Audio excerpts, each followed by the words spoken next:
dia lagi, Adel. Kamu kenapa? Aku dia keluar.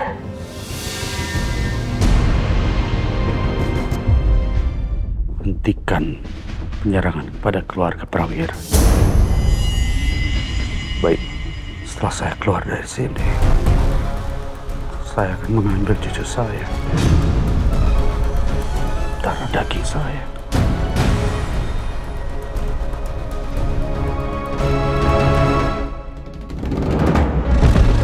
Hentikan penyerangan kepada keluarga Prawira.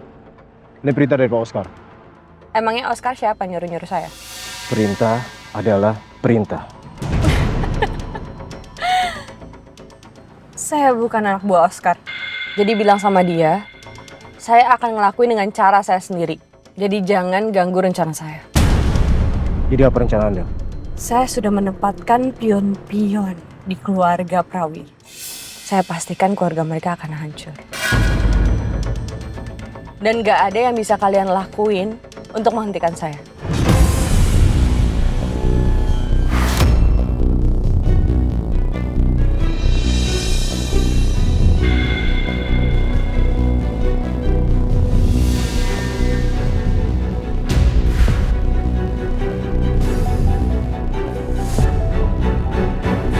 Saya turut berbahagia ya untuk kelahiran anaknya Mbak, namanya Olive. Pasti cantik anaknya, ibunya cantik begini. Atau mau minum dulu air putih?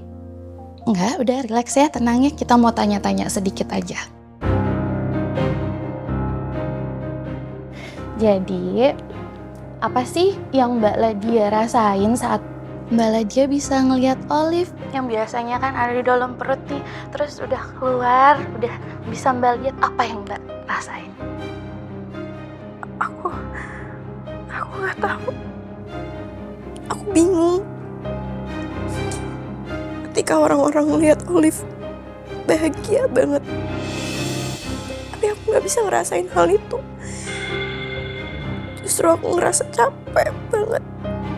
Aku ngerasain capek. Iya, saya paham. Mbak Ladia ini ngerasa capek karena selama 9 bulan bawa Olive dalam perut kemana-mana.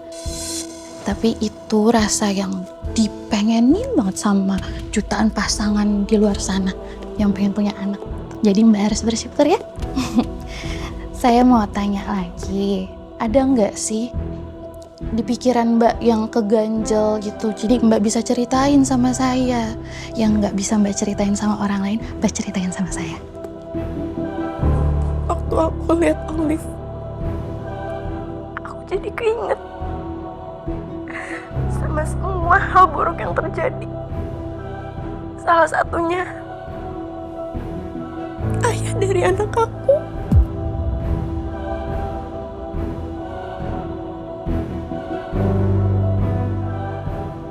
Yang meninggal. Aku sama Ardi udah janji untuk jalanin masa depan bareng-bareng.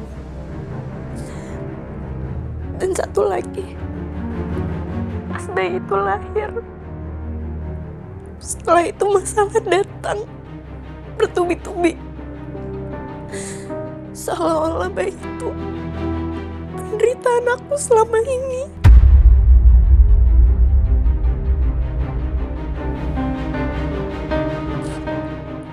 Tapi yang memberatkan aku itu Mama.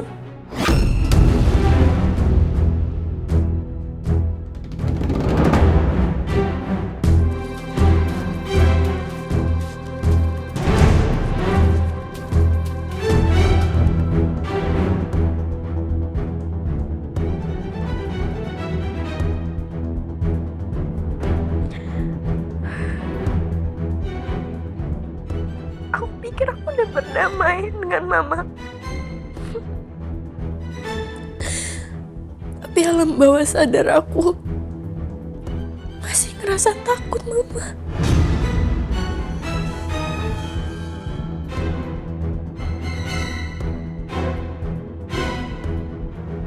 Mama, kenapa sama mamanya Mbak Ladia? sejak awal aku hamil, Mama tuh nggak pernah terima. Mama nggak terima banget. Dan aku udah bertekad untuk menjadi ibu yang baik. Mama tuh nggak pernah support aku. Dan aku takut apa yang Mama bilang itu semua benar. Kalau aku nggak bisa jadi ibu yang baik buat anak aku.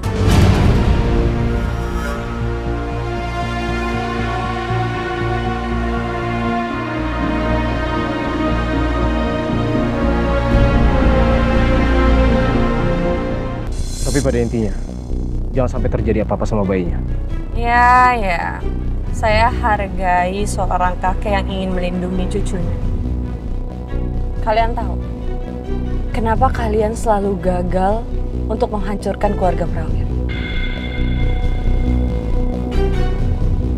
Karena kalian menyerang keluarga mereka dari arah yang salah. Kalian menyerang dari arah luar. Tapi kalian lupa, keluarga Prawira itu terlihat kuat dari luar.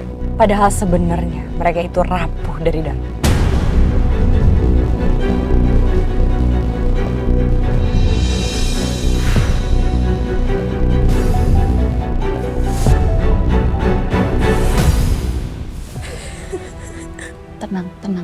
Tenang, rileks, tarik nafasnya boleh.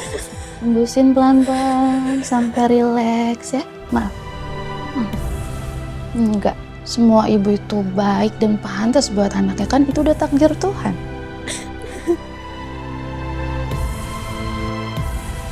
Saya boleh tanya satu lagi ya? Apa sih? Atau ada kejadian apa selama masa kehamilan Mbak Ladia tuh, ada kejadian apa gitu? Bisa nggak saya tahu? Nggak bisa. Dia nggak bisa ngomong kayak gini. Mama. Pas aku hamil, Cukup ya.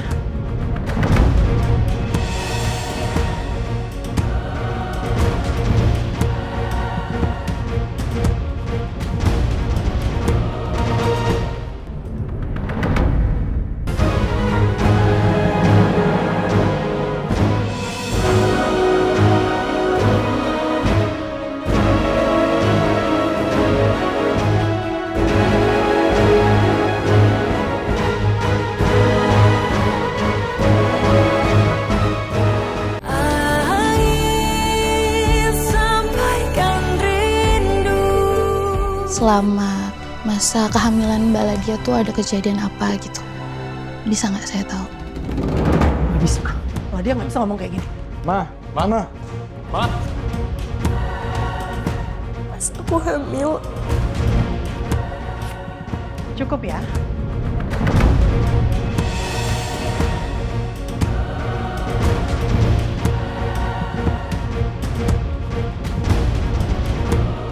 Maaf ya Bu, mungkin Ibu bisa keluar dulu, biarkan ini menjadi masalah keluarga kita.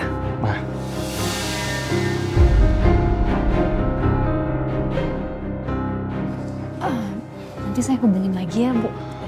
Maaf ya. Iya, saya ngerti. Saya permisi bentar ya. Maaf ya Bu. Iya, nggak apa-apa. Keluar nggak usah.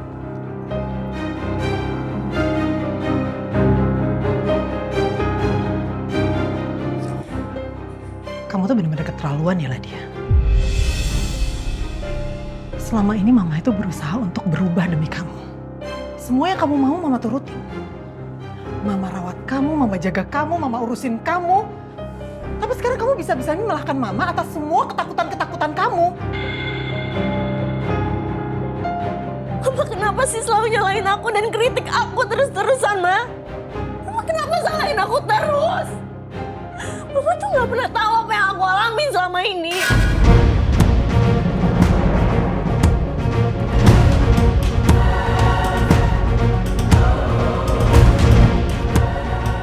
Udah berani kamu bicara kayak gini ke Mama? Mama tuh gak usah ngatur aku terus, Ma. Aku bukan anak kecil lagi. Kamu yang gak pernah ngertiin Mama.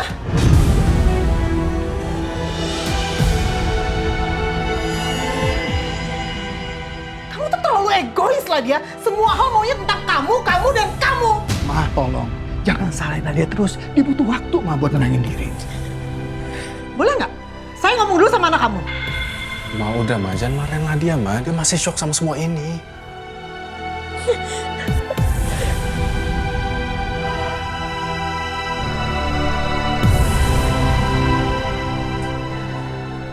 Jadi sekarang mau kamu apa? Mau mama nggak ngurusin kamu lagi?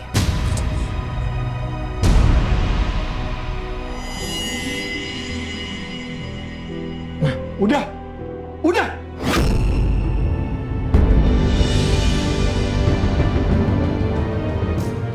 Kasian.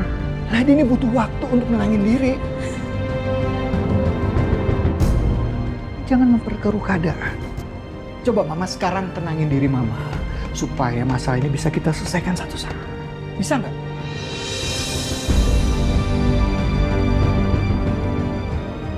Dit, mulai besok, Nadia tinggal di rumah kamu.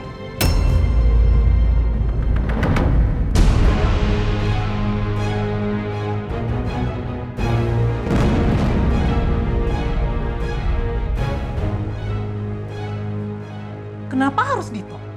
Kenapa selalu setiap ada masalah dititipin ke orang lain? Emang mama nggak bisa ngurusin anak? Mama mau tahu kenapa? Mama masalah. Begini cara Mama nyelesain masalah. Ya, Mama pikir anak-anak akan senang. Anak-anak akan tenang ada di rumah. Ladia ini butuh perhatian kita. Kalau Mama bisa tenang, nggak akan mungkin kita titipin anak kita ke orang lain. Paham?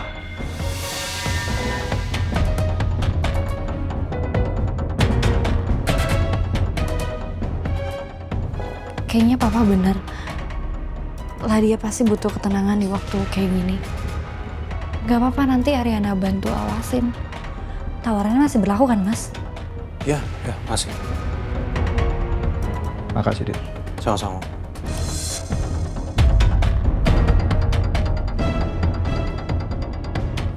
Pak, Arif urus administrasi kepulangan Ladia dulu ya, Pak. Ya.